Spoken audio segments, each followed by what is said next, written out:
Hey guys, I'm Mezzy, and welcome to my guide for 10-man heroic Korkron Dark Shamans. This is the 7th encounter in the heroic Siege of Orgrimmar. I'm going to assume that you know the normal mode mechanics. If you don't, you can check out my normal mode guide. You can click on the link in the annotation or in the description section below. This fight is done much differently on heroic. For starters, you'll want 3 tanks, 3 healers and 4 DPS. And preferably you want them all to be ranged DPS. Now at 95%, the Shamans will drop a new totem called Rusted Iron Totem, which gives each of them one new ability. It gives Haram the Iron Tomb ability, which will cause a tombstone to spawn underneath a few players and damage them when it does.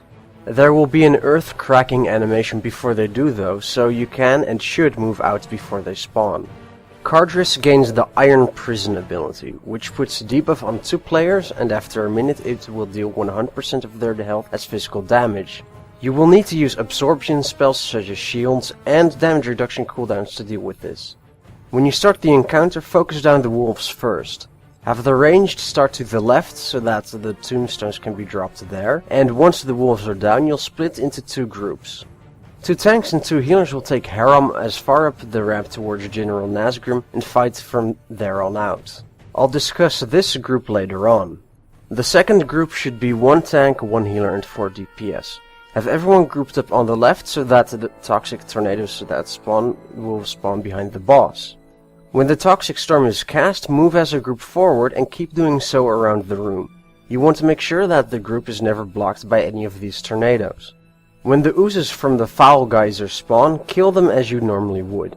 Once you reach 50%, you'll also have to deal with a meteor from falling ash. Now this matters because they hurt a lot more, and they hurt both groups on impact. So call it out on Ventrilo before they crash into the ground so that the Haram group is ready for the extra burst in damage they take.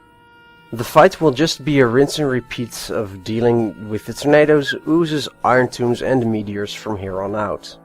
In your second round around the room, the other group will be getting close towards you, so if you get too close to them, both groups might get unlucky and have to deal with the other group's mechanics. To try and prevent that, the 6-person group does not go beyond the red marker in the video. Now for the second group. Get Haram back as far as possible so that you have the most room possible as the fight progresses. The tanks will want to switch at 5 stacks. Haram will put the Toxic Mist debuff as usual, and it will put on 2 people at roughly the same time. If there aren't 2 non-tank players near him, then it will also be put on a tank. So it should always go on the healers, and as usual it does a lot more damage on heroic. You'll still have to deal with the foul stream as usual, but now the risk to hit other players is a lot lower. To deal with the Iron Tombs most efficiently, the healers should stack up on top of each other to the side, and when it's cast, move just a little down the ramp to not get hit by it, and the stone will get stacked up. The tanks should have their faces faced towards the ramp, as the ashen wall that comes in at 50% will spawn through their shoulders.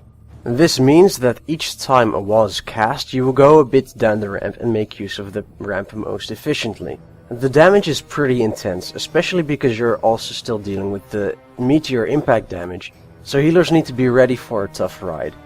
As a last note, I'd like to add that you don't always hit the same percentages at the exact same time, meaning that the timings between the different abilities will almost always be different, so be prepared for multiple abilities in rapid succession. For both the groups it'll be a rinse and repeat of the different abilities. So once you get a hang of it, you'll be seeing a kill pretty soon, so good luck. If you liked this video, please comment and subscribe and click that like button. If you would like to keep up with when new videos come out, but you don't have a YouTube account, you can also follow me on Twitter or Facebook at twitter.com/bbmezzy or facebook.com/bbmezzy. For now, I'm Mezzy and I'll see you again next time.